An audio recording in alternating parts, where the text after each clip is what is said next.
আজকে বানাচ্ছি বাচ্চাদের জন্য ম্যাগি দিয়ে রেসিপি। বাচ্চাদের জন্য ম্যাগি দিয়ে রেসিপি বানানোর জন্য সিদ্ধ করে নিয়েছি ম্যাগি, কেটে নিয়েছি পেঁয়াজ, ক্যাপসিকাম, কাঁচা লঙ্কা, ডিম, সিদ্ধ করে রাখা আলু, গোলমরিচ গুঁড়ো, ভাজা মশলা, স্বাদ মতো নুন, অরিগ্যানো। এখন গ্রেট করে নিচ্ছি সিদ্ধ আলু।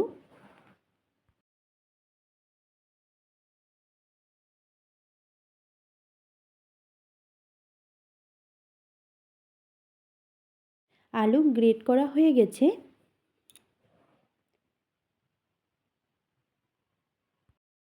এখন দিয়ে দিচ্ছি গোলমরিচের গুঁড়ো, ভাজা মশলা, স্বাদ মতো নুন, অরিগ্যানো, কেটে রাখা পেঁয়াজ, ক্যাপসিকাম, কাঁচা লঙ্কা,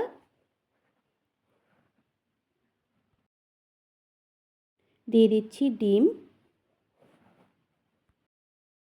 ম্যাগির সাথে মশলা খুব ভালো করে একসাথে মেখে নিচ্ছি।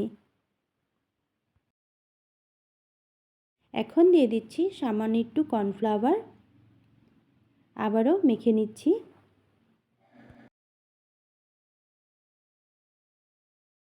ম্যাগির সাথে মশলা মাখানো হয়ে গেছে। কড়াইতে দিচ্ছি সাদা তেল। তেল গরম হয়ে গেছে। মশলা দিয়ে মেখে রাখা ম্যাগি এখন ভেজে নিচ্ছি। আমি ভেজছি আমার মনের মতো করে, আপনারা চাইলে আপনাদের মনের মতো করে ভেজে নেবেন। ভাজা হয়ে গেছে, এখন নামিয়ে নিচ্ছি।